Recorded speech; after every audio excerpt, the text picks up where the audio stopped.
皆さんこんにちは。さあ今回は初めての海外旅行編、しかもフランス・パリの美術館巡りです。ここから全6回に分けてトラブル続きの日本出国編からパリ三大美術館の攻略、感動的なエッフェル塔、他にも多数回った美術館や観光地、パリ最終日のセーヌ川ディナークルーズ、そしてビジネスクラスでの帰国まで食事やホテルを含めて今回のパリ旅行のすべてをお見せします。ぜひチャンネル登録の上前編通してじっくりとご覧いただけると嬉しいです。それではスタートです。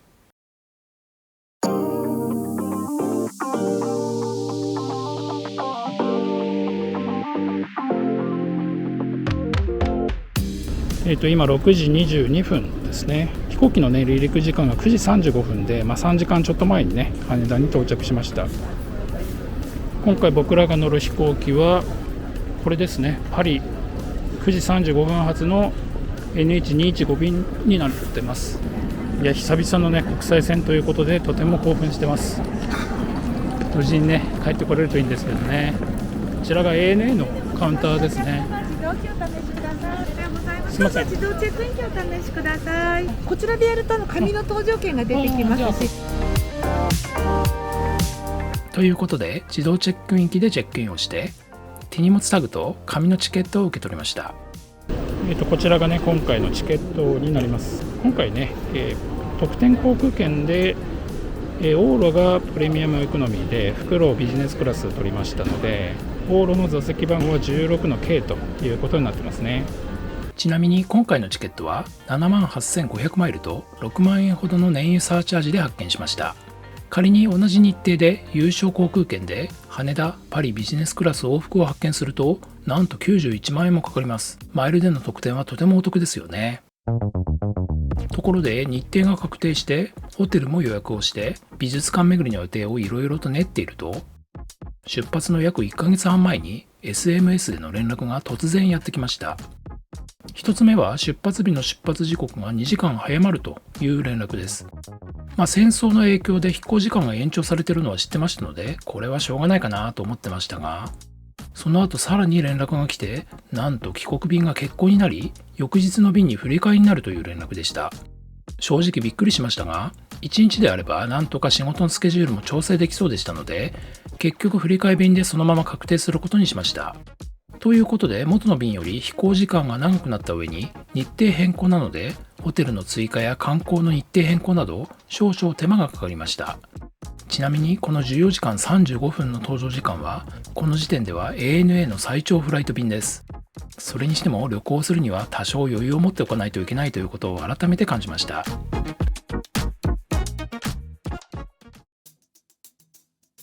早朝のせいか手荷物カウンターは空いてましたね。手荷物はセルフで預けます。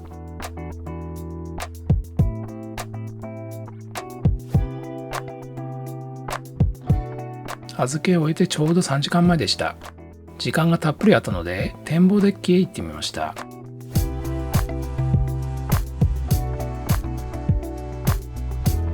こちらの飛行機に乗る予定です。いやーワクワクしますよね。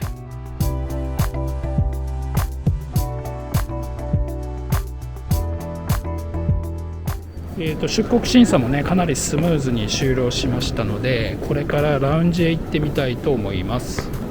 結構ね朝からお店が開いてますね。僕らの搭乗ゲート109番なので、このすぐ近くにあるラウンジに行きたいと思います。今回は ANA ラウンジをね使えるはずなので行ってみたいと思います。 ANA ラウンジはなんと朝5時から営業しています。こちらのエスカレーターを登ると ANA ラウンジがありました。こちらの受付でチェックインをして入場します。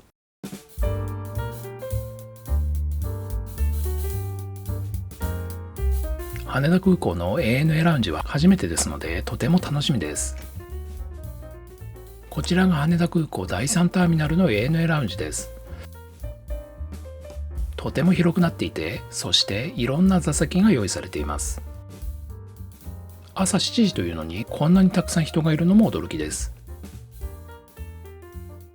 まずは奥の方まで歩いて行ってみます。こちらが一番奥になります。離陸前の飛行機を見ることができるのは嬉しいですよね。ラウンジのお楽しみは何といっても食事とドリンクです。ANA ラウンジでは2カ所にビュッフェコーナーがありました。こちらはドリンクコーナー、生ビールやワイン、ソフトドリンクがあります。コーヒーやティーもありました。冷蔵庫にはトマトジュースや牛乳もありました。こちらはおにぎりコーナー、お稲荷さんもありましたよ。こちらはパンコーナーです。そしてこちらはカレー、サラダバーもありました。こちらはスペイン風オムレツ、アンデスポテトとアスパラ、そしてソーセージ。ヌードルバーでは出来たての麺類やカレーをいただくことができます。これは嬉しいですよね。今回はこんな感じで盛り付けました。こちらは豚骨ラーメンです。濃厚な豚骨スープが美味しかったですよ。ラウンジでは Wi-Fi も利用できますので接続してみました。たくさんの方が接続しているのか、通信速度は 1.6Mbps とかなり遅めでしたね。出発まで時間があったのでシャワールームを利用しました。シャワールームは7室もあり、もちろん無料です。こちらがシャワールームのキーですね。こちらがね、ラウンジのシャワールームということになってます。で、まずね、こちらが洗面になってまして、こんな感じの大理石風のね、高級な感じの洗面になってますよね。で、こちらにはね、石器製の化粧品も用意されてます。あとはね、もちろんドライヤーもね、用意されてますね。そしてここにはトイレがあって、シャワールームがこちらにあるということになります。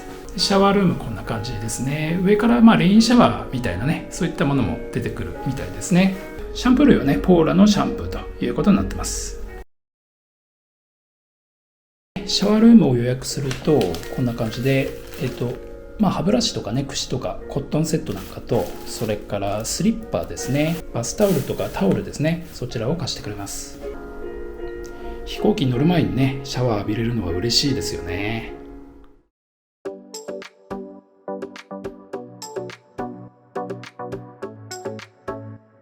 今回の飛行機はボーイング787、ビジネスクラス、プレーコ、エコノミーの3クラス編成です。ANA パリ行き215便はグループ2番のお客様をご案内しております。お待たせいたしました。いつもありがとうございます。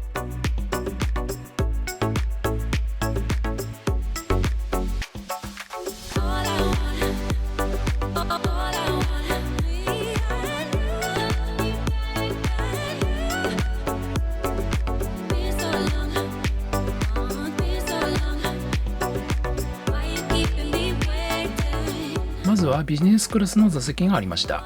こちらは帰国時に乗りますので、ぜひそちらもご覧ください。そしてこちらがプレーコです。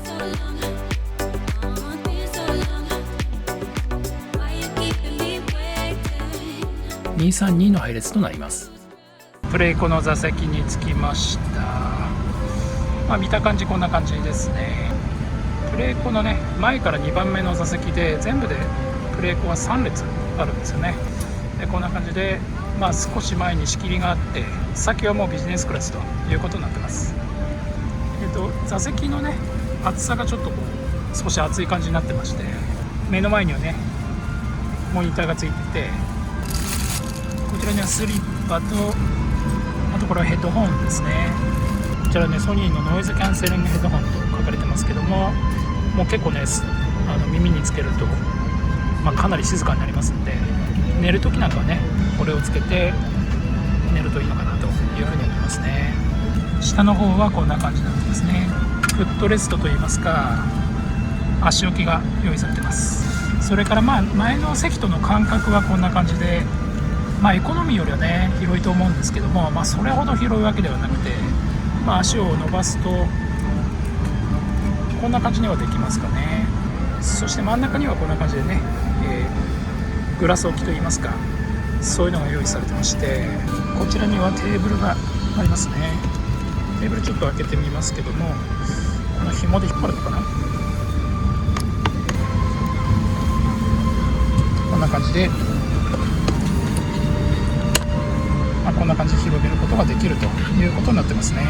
それから後ろの方には座布団と、あとはねブランケットが用意されてますね。それからこちらにはリモコンがありますけども、このリモコンでねモニターのコントロールをするということになってますね。これ後でやってみたいと思います。それからコンセントはね足元の下の方についてますね。あとはこちらがね座席のリクライニングボタンということになってますね。こちらが、座席のリクライニングで、こちらは、レッグレストみたいな感じですかね。こちらの首の部分ですよね。こちらはこんな感じで内側に倒れますので、これを寝るときはねこちらを立てておくと寝やすいのかなというふうに思いますね。あとはこちらはね読書灯ですね。こんな感じでねライトがつきます。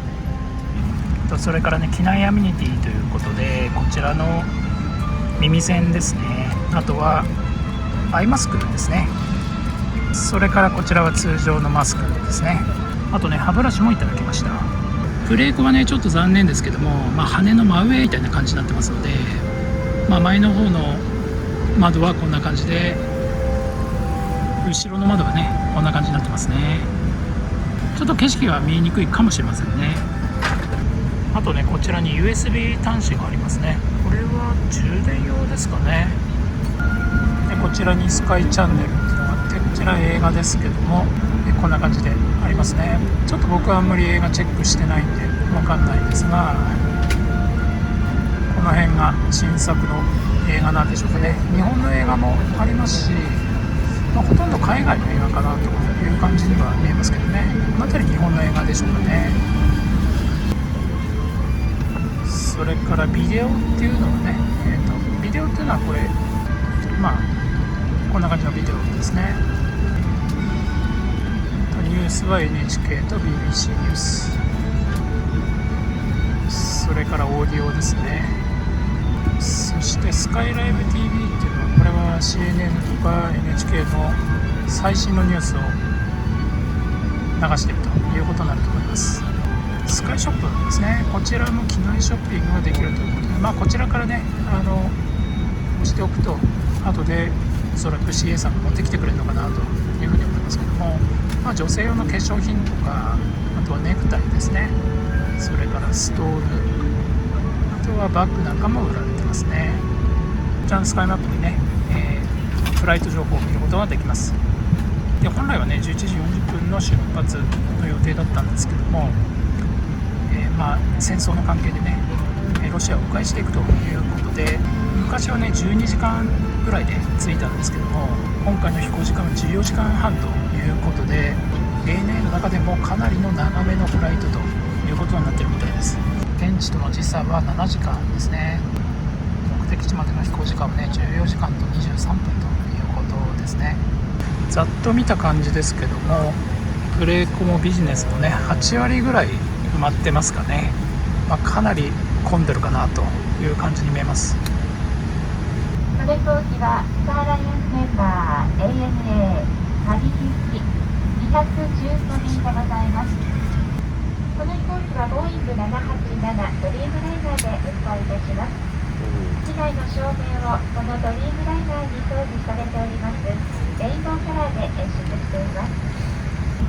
機内の安全についてご案内します。必ずご覧ください。 Please pay attention to the following safety instructions. 荷物は重ねないように座席の上の元へ、または前の座席の下に収納してください。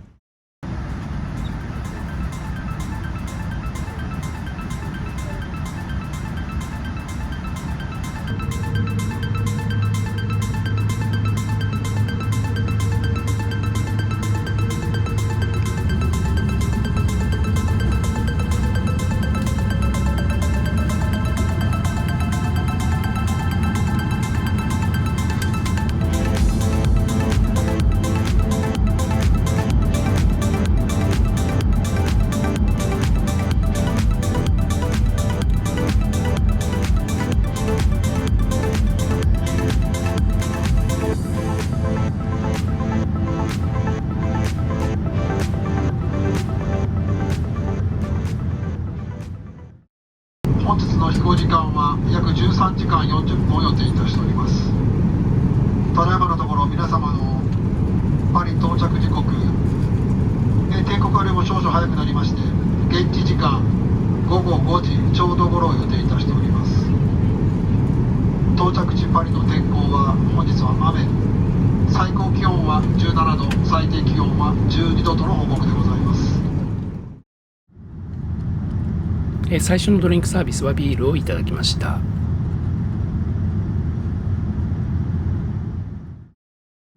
上空に来ましたので、インターネット接続をしてみたいと思います。まずこちらのね、QR コードを読んで、インターネット接続をします。で、購入ですね。30分で 6.95 ドル、3時間で 16.95、フルフライトで 21.95 ドルですね。今回は30分プランで行ってみます。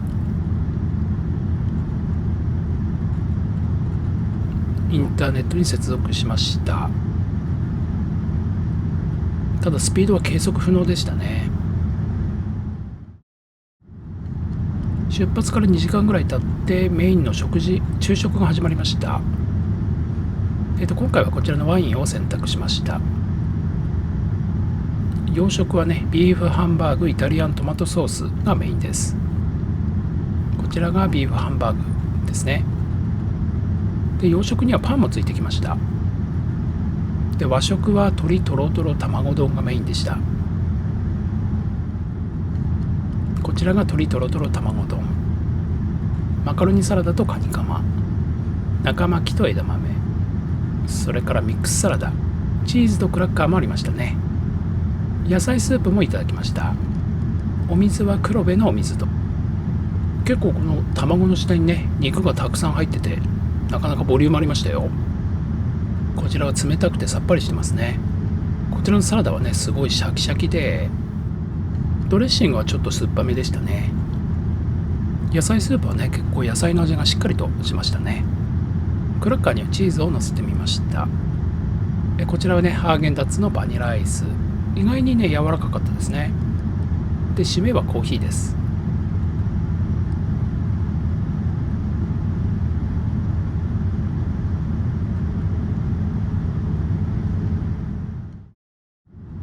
今トイレに来てます。こんな感じでね、ちょっと狭い感じのトイレになってますね。特にアメニティなんかは置かれてなくて、ティッシュとソープぐらいですかね。後ろから見たいエコノミーの座席です。333の配列になってます。結構ね、エコノミーもいっぱいですよね。9割方埋まってるような、そんな感じです。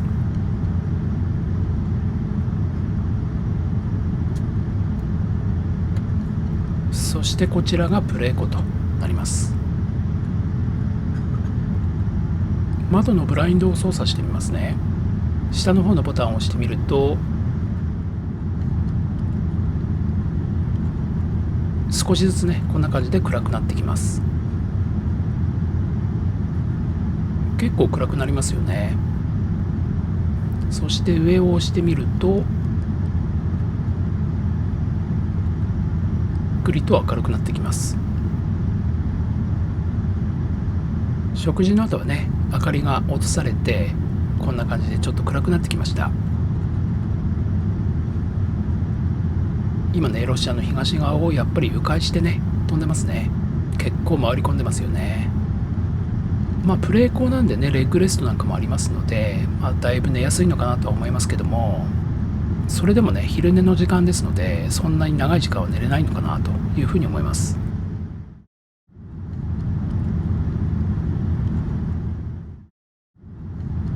プレーコだけのね、特別メニューというのがありましたので、頼んでみました。こちらはスパークリングワインですね。あとはビスケットと、こちらはキットカットですね。ということで、ちょうど半分ぐらい来ましたね。完全に外は真っ暗で、これを見るとね、東京から出てやっぱりこちら側に迂回してますよね。ご自由にお持ちくださいというのがありました。ドリンクが用意されてますね。スナックもあったはずなんですけども、今はちょっとないようですね。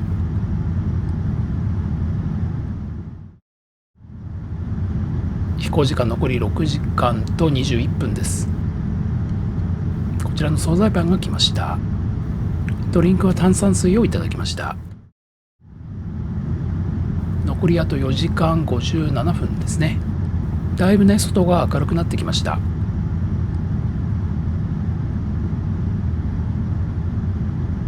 マップで見るとね、こちら側はちょっと暗いんですけども、だんだんとね、こっちは明るくなってくるのが分かりますよね。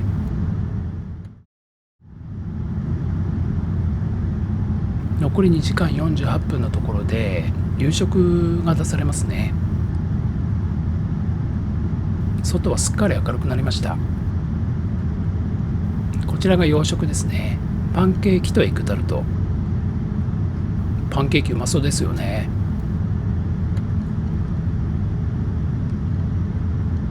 そしてこちらが和食です。焼き魚のうま煮弁当。こちらはフルーツですね。パイナップルとリンゴ、あとはヨーグルト。こちらはタラですかね。味が染みていて美味しかったですよ。あとは椎茸や人参の煮物、卵焼きなど、フランス到着前の最後の和食をいただきました。着陸時刻は午後5時5分頃を予定しております。到着地の天候は曇り、気温は15度でございます。今はね、イギリスの真上を飛んでます。到着はほぼ定刻通りのようですね。残りの飛行時間は約1時間です。さあ、いよいよパリの上空に来ました。皆様、着陸態勢に入りました。シートベルトをお確かめください。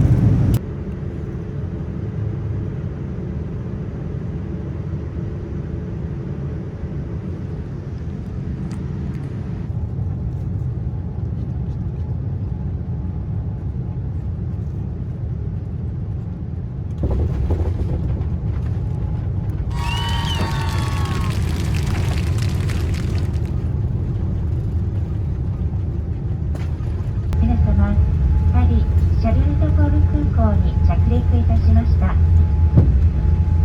ただいまの時刻は午後5時11分です。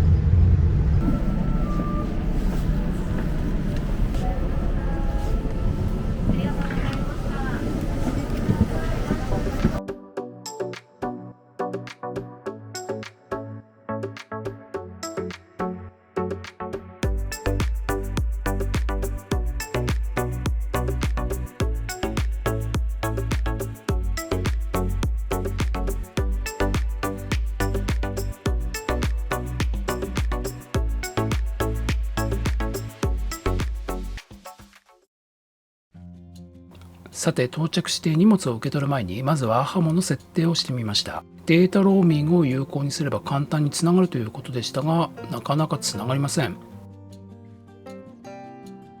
結局再起動をしてようやくつながりましたが、なぜか 3G になってました。羽田空港で両替するのを忘れてしまったので、途中の通路にね ATM があったので、こちらでキャッシングをしてみることにしました。カードを入れて暗証番号を入力します。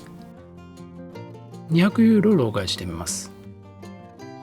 ここで 33,580 円となってますが、実はこのアクセプトコンバージョンがくせ者で、こちらを選ぶとレートがめちゃくちゃ悪いみたいです。この時は喜んでますが、実はレートがかなり悪いようですので、皆さんはご注意ください。さて、荷物も受け取ってスマホの電波もつながって両替もなんとかできたので、いよいよホテルへ向かいます。今回のパリ旅行では Uber をかなり使いましたが、空港からホテルまでも Uber を利用しました。なんといっても行き先と支払いがアプリ上で済んでしまうので、ドライバーと行き先や料金の交渉をする必要がないのが最大のメリットですね。タクシーなので料金は高めですから、一人の場合はバスや電車を使うのもいいと思います。まずは行き先でホテルを入力します。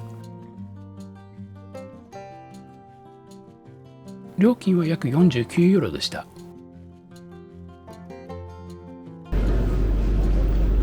予約 Uber を依頼する。エグジット16にお迎えに上がります。この時によく見なくちゃいけなかったんですが、しっかり見ていなくて、この辺かなというところで待ってみましたが、全然車が来ません。あれなんて言いながら歩くこと数分、ようやく気がつきました。空港のターミナルは出発階と到着階が別になっていて、しかも同じように番号が振られています。私たちは到着階にいますから、到着階を必死に探したんですが、スマホをもう一度見てみると、なんと出発階のエグジット16となっているではありませんか。道理で会えないはずです。早速下へ降りてみたら、いましたよ。車のナンバーと運転手さんを確認して一安心。早速荷物を積んでもらって乗車です。ちなみに待たせた分はしっかりと請求されますので、あしからず。ちょっと待ち合わせ場所が分かりにくかったんですけど、なんとか乗れました。ここからホテルまでね、行ってくれるはずです。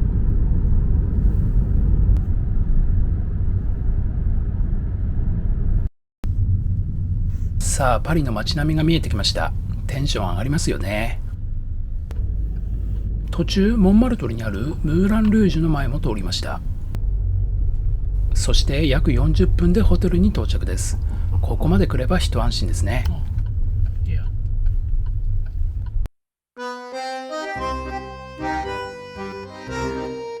パリマリオットオペラアンバサダーホテルはマリオットボンボイ系列のホテルです。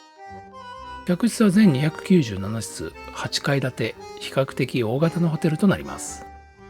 最大の特徴はパリ中心部に近いオペラ地区にあるという立地の良さで、オペラガルニエやギャラリー・ラファイエットはすぐ近く、さらにルーブル美術館も徒歩圏内です。エントランスは回転式のドアとなっていました。フロントからロビーは開放的で豪華な作りになっています。見た目新しいですが、エレベーターはちょっと狭めです。豪華なアールデコ様式の内装やアンティーク家具とモダンな照明が融合したホテルになっています。2021年には全面的に改装が行われたそうですよ。ジムは24時間空いており、宿泊者は無料で利用できます。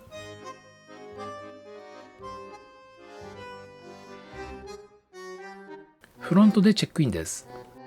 今回はマリオットポイントでお得に予約をしました。ちなみに有償予約の場合は1泊約5万8000円となかなかの高額なホテルとなります。今回はマリオットのプラチナ会員のためエグゼクティブラウンジの利用と16時までのレイトチェックアウトを利用させてもらいました。またポイントでの宿泊でしたが、嬉しいことにスーペリアルームからデラックスルームにアップグレードしていただきました。こちらのレモンスイートマドレーヌはウェルカムフードとしていただきました。ちなみに英語が通じましたよ。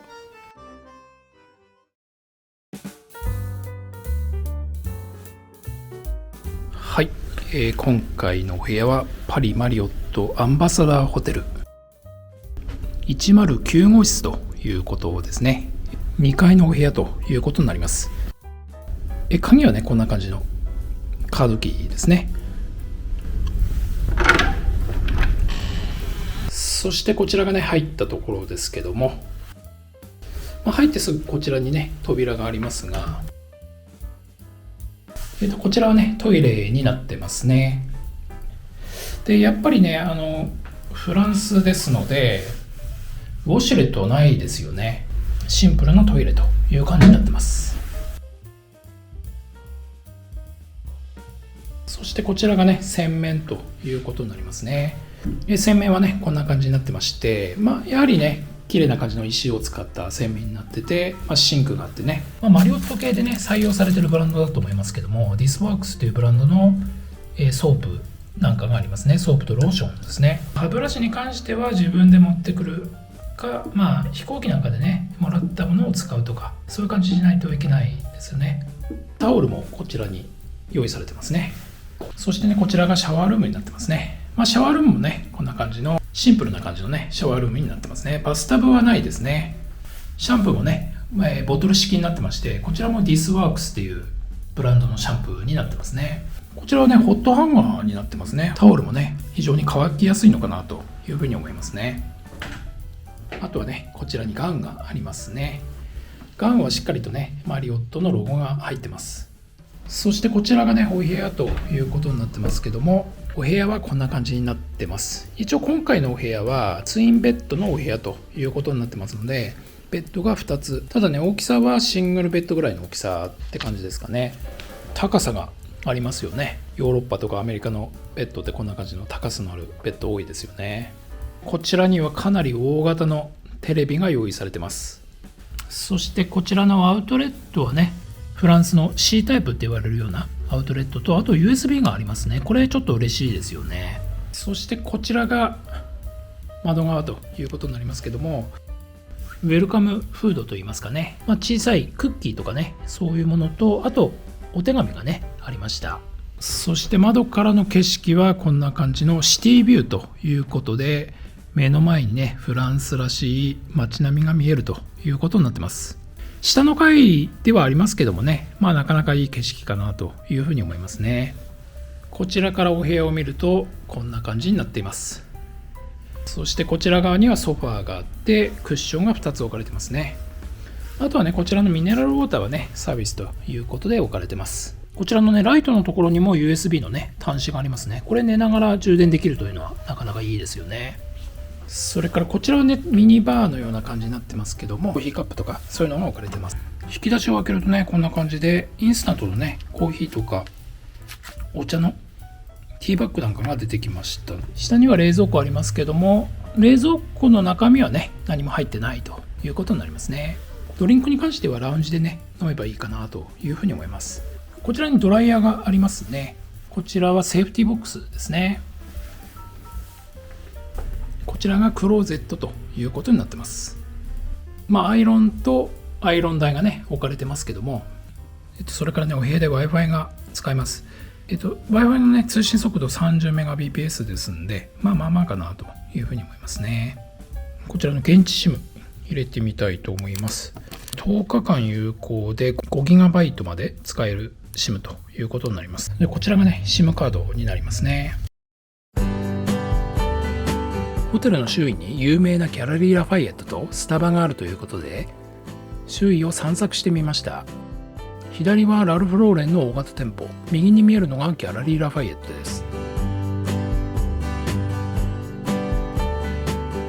ラファイエットはパリで最も有名なデパートで、本館、メゾン&グルメ館、紳士館の3つの棟に分かれています。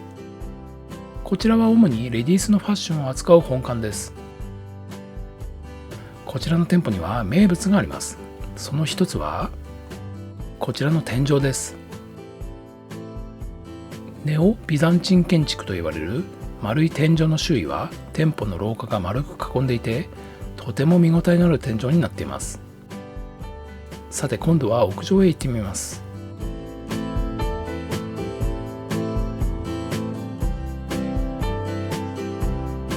屋上は展望台のようになっていて、パリの街並みを一望できます。とてもたくさん人がいましたよ。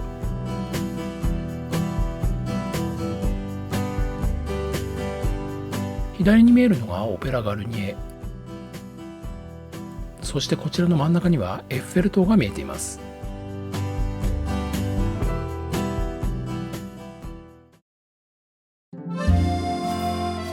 続いてやってきたのはこちらスターバックスオペラ店です。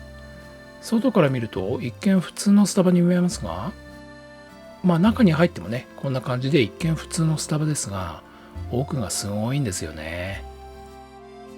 注文を終えて奥に行くと、目の前にはスタバとは思えない景色が広がっています。天井の絵と周囲の装飾、豪華なシャンデリア、そして大理石の柱、まるで宮殿の中にいるようで、世界一優雅あるいは豪華なスタバと言われています。もともとは貴族の邸宅だったそうで、この内装は歴史的建造物として保護されています。今回はチョコレートマフィンとコーヒーを頼みましたが、食べてみるとやっぱりスタバはスタバでした。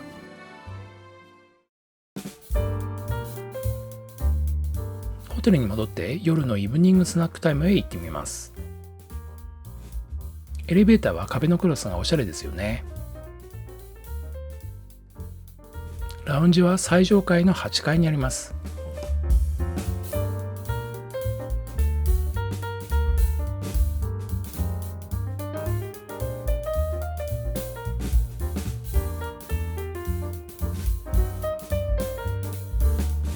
イブニングタイムは夕方の5時半から7時半となっていました。ラウンジ用のカードは別になっていて、チェックインの際にいただきました。今回はマリオットボンボイアメックスカードによるプラチナエリート資格で利用することができました。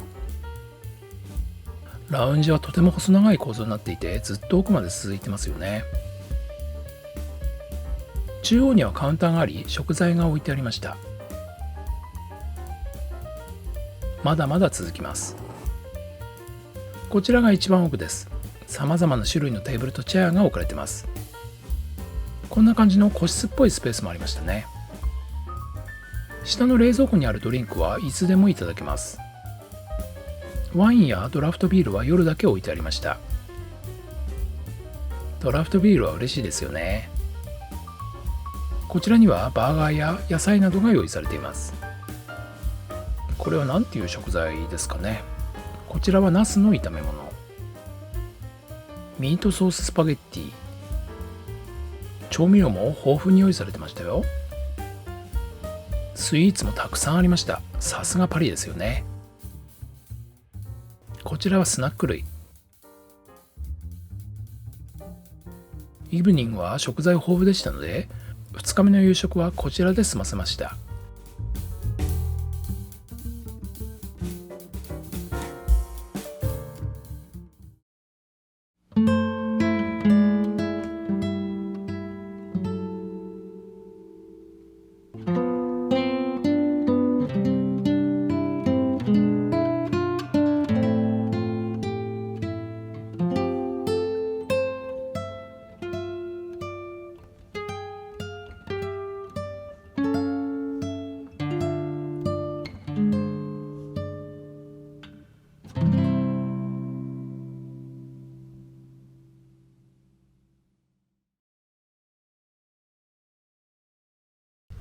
パリ2日目の朝です。今時間が6時ぐらいなんですけども、日の出がね7時半ぐらいからということで、まだ真っ暗ですね。それで今日は6時半からねラウンジで朝食をいただいて、それからルーブル美術館に行ってきます。ではこれからラウンジで朝食をいただきます。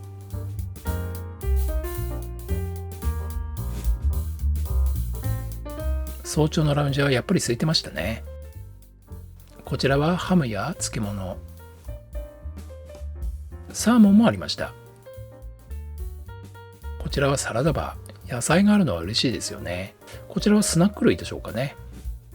牛乳とヨーグルト、フルーツです。チーズは朝から豊富にありました。バゲットは自分で切っていただくスタイルです。クロワッサンは必ずいただきたいですよね。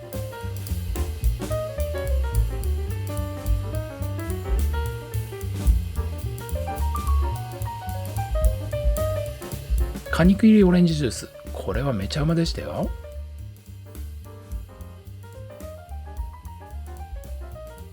こちらはパンケーキ、レンズ豆のスープです。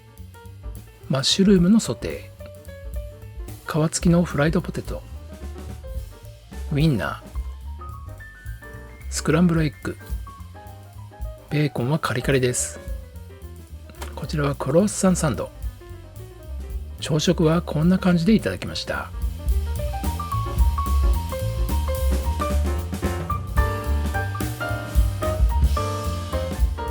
今回の動画はここまでとなります。最後までご覧いただきありがとうございました。